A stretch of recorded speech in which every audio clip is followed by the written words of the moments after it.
Dans cette vidéo, je vais te parler de tous les points négatifs du self-improvement, tous les pièges dans lesquels tu risques de tomber, et je vais te donner les connaissances pour que tu puisses par la suite les éviter. Le premier point, c'est le sentiment de ne jamais en faire assez. Tu pourrais t'améliorer, mais vu que tu vois pas de résultats concrets, parce que les résultats viennent avec le temps, et c'est avec plusieurs années d'entraînement que les résultats viennent, vu que tu n'en vois pas tout de suite, en fait tu vas te dire que ça sert à rien, que tu n'en fais pas assez, que tu dois en faire plus, et puis après tu peux rentrer dans une boucle qui peut te faire aller justement jusqu'au burn-out. Même si c'est quelque chose que t'aimes, le faire tout le temps sans pause, c'est pas non plus bon. Il faut que tu apprennes à faire des pauses ou à changer d'activité sur quelque chose d'autre de productif. Le problème, c'est vu que t'en fais pas assez dans ta tête de cette activité ou par exemple de sport, bah, tu vas en faire de plus en plus, mais au bout d'un moment, ton corps pourra pas suivre. Alors que par exemple, tu pourras alterner entre sport, lecture. Après, il y a un autre point. Souvent, on l'a déjà quand on démarre le self-improvement. Souvent, en fait, on a le réflexe de se comparer, c'est-à-dire à dire oui, mais lui, il a mieux fait, il est meilleur, etc. Il y a une phrase excellente qui dit « Le début de la comparaison est la fin du bonheur ». C'est une phrase très belle et qui est surtout très vraie. Quand vous commencez donc à comprendre, c'est-à-dire que quand vous commencez à vous comparer aux autres, en fait, vous commencez à tuer votre bonheur interne car vous voudrez toujours faire mieux qu'eux. Une fois qu'on a compris cette phrase, ça devient beaucoup plus simple de réussir à s'améliorer et de devenir encore meilleur parce qu'en fait, on va se comparer au soi du passé. Et même, on va même plus vraiment se comparer, on va juste essayer de faire mieux. Au lieu de se concentrer sur les résultats, donc la comparaison directe avec tout ce qui a été fait par les autres, on va commencer à plus vraiment se comparer, mais essayer de faire mieux. Faire mieux ce qu'on fait déjà. Essayer de s'améliorer, changer des choses, faire une introspection sur soi-même. Si vous avez déjà commencé depuis un petit moment le self-improvement, que vous ne voyez pas vraiment de résultats, la période justement, je dirais les 6 premiers mois, voire la première année qui est à la fois la plus dure, et qui est la plus simple en même temps, parce que c'est la plus simple car c'est celle où on démarre, etc. On commence à mettre en place des habitudes. Souvent on commence soit par le sport, peut-être qu'on l'aime pas forcément, mais on met quelques habitudes qu'on aime bien et qu'on va aimer au fur et à mesure du temps. Et c'est la plus dure car c'est vraiment celle-là où on voit le moins de résultats, on a l'impression que tout ce qu'on fait sert à rien. Vous verrez qu'en fait les années d'après ça sera beaucoup plus simple de continuer à enchaîner. Et souvent justement cette période c'est la période la plus dure mentalement, et si vous arrivez à la passer, honnêtement, vous commencerez à voir vos premiers résultats. Or, par exemple, pour vous, on va dire que le succès, si vous avez lancé un business, ça serait d'atteindre 10 000 francs. Et dans le cas où vous avez réussi déjà à passer cette première année, souvent vous aurez déjà atteint 2 000, 3 000 francs. Et en fait, vous commencerez à vous sentir de mieux en mieux. Et plus vous vous sentirez mieux, plus vous travaillerez. Puis après, en fait, vous arriverez dans une boucle vertueuse. Donc vraiment, si vous êtes dans cette période de la première année, n'abandonnez pas, continuez. Et si vous ne l'êtes pas encore, bah vous verrez que la première année sera la plus dure, puis après ça deviendra de plus en plus simple. Votre vie évoluera de plus en plus vite, avec de moins en moins d'efforts. Après, il y a un autre point qui peut vous toucher aussi, c'est de vous perdre un peu. C'est-à-dire que vous ne savez plus vraiment pourquoi vous avez commencé, mais vous continuez, ou justement vous hésitez à continuer. C'est quelque chose au début qui peut vraiment être dur. C'est-à-dire qu'on commence pour une raison. Par exemple, je veux plaire aux filles. Mais en fait, cette raison, elle devient de plus en plus fausse, soit parce qu'on est déjà en couple, etc. Donc on veut plus forcément plaire. Puis en fait, on remarque qu'au fur et à mesure du temps, on sait plus vraiment pourquoi on le fait. On se perd un peu et au final, au bout d'un moment, on peut être complètement perdu, ne plus savoir ce qu'on fait là. Parce que mine de rien, le self-improvement, c'est cool, c'est bien, mais ça peut aussi être très dur. C'est-à-dire avoir ses côtés néfastes, le fait de faire toujours des habitudes, etc., d'essayer de s'améliorer. C'est excellent pour votre santé et votre futur. Mais sur le moment même, ça peut être très dur. Et si vous n'avez pas de raison, si vous êtes perdu, c'est vraiment les moments où ça peut être le plus dur pour vous. Donc vraiment, mon conseil, si vous vous sentez perdu, que vous ne savez pas où vous allez justement, prenez peut-être 3-4 heures à vraiment réfléchir sur vous, où vous êtes, pourquoi vous êtes arrivé là, et surtout, où est-ce que vous voulez aller. Après, je peux aussi vous renvoyer justement sur une autre de mes vidéos, qui serait comment trouver votre pourquoi, votre truc, où justement je vais vous parler un peu de tout ce qu'il faut améliorer, etc. Et surtout comment trouver votre propre truc, c'est-à-dire votre chose qui va vous donner de l'énergie et qui va vous rendre beaucoup plus motivé à le faire. Ensuite, il y a un autre point dont je voulais parler, c'est le fait d'oublier de profiter des moments simples. Vous allez vouloir tellement atteindre des objectifs hauts que vous allez oublier de profiter des moments simples, par exemple quand vous parlez à vos parents, quand vous parlez à vos amis, etc. Ou même que juste quand vous profitez des fois de vous reposer, en fait vous allez oublier de profiter de ces moments simples et vous allez toujours vouloir voir plus de résultats plus vite et surtout de plus gros résultats. Et au final, ça vous risque de vous faire arriver à un burn-out au bout d'un moment. Parce que vous allez toujours vouloir en vouloir plus, sans jamais faire de pause. Ça revient au premier point, sauf que là justement c'est le stade on va dire avancé.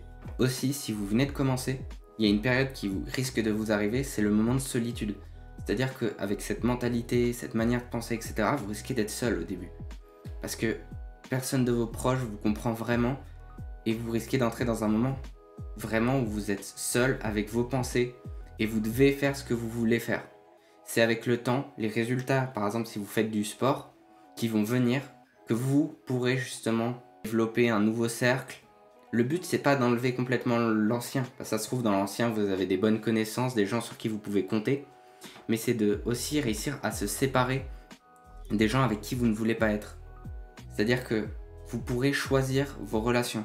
Une fois que vous aurez passé cette petite étape, justement souvent de la première année, c'est là où vous pourrez commencer à choisir vraiment vos relations. Un conseil personnel, gardez les personnes sur qui vous pouvez compter et les personnes qui vont vous permettre de devenir meilleur. C'est les deux types de personnes que vous devez garder avec vous. Parce qu'après, vous risquez de rencontrer aussi des faux amis. Vous en avez certainement, vous le savez peut-être pas encore, mais vous pouvez les reconnaître car quand vous réussissez quelque chose, peu importe ce que c'est, ils essayeront de rabaisser ce que vous avez gagné ou soit de se l'approprier alors que c'est vous qui l'avez fait. Et donc justement, cette période où vous serez seul, même si vous avez des bonnes connaissances d'avant, essayez de pas forcément vous en séparer 100%, mais d'éloigner vos distances pour vraiment commencer à vous reforger. Et comme ça, quand vous revenez, ils sentiront une grande différence. Même si pour eux, vous serez peut-être toujours un peu la même personne, vous aurez quand même changé. Et le fait d'avoir changé, mine de rien, ils le ressentiront. Et donc ça vous permettra directement, même avec eux, d'avoir une meilleure relation que ce que vous aviez avant. Pendant une période de ma vie, 2 ans après que j'ai commencé le self-improvement à peu près, j'ai commencé à regarder des vidéos sur YouTube. C'est-à-dire qu'au fur et à mesure du temps, je me suis dit, est-ce que je peux améliorer des trucs en plus, sachant que je lisais déjà, je méditais, je faisais du sport. Je me suis dit, qu'est-ce que je peux améliorer en plus? Faire quotidiennement, peut-être faire même une fois dans le mois, etc. Tenter d'en faire plus. J'étais encore justement, j'avais ce sentiment de jamais être rassasié, de toujours vouloir en faire plus. Donc je me suis dit, pour le combler, ce que je peux faire, c'est aller sur YouTube et regarder des vidéos. Sauf qu'en fait, le problème, c'est que ma dopamine avec ce genre de vidéo augmentait sans que je ne fasse rien.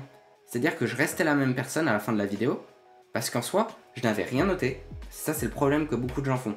Si vous voulez apprendre quelque chose d'une vidéo, même de celle-là, notez les points importants qui sont pour vous et que vous devez appliquer, et ensuite essayez de les appliquer.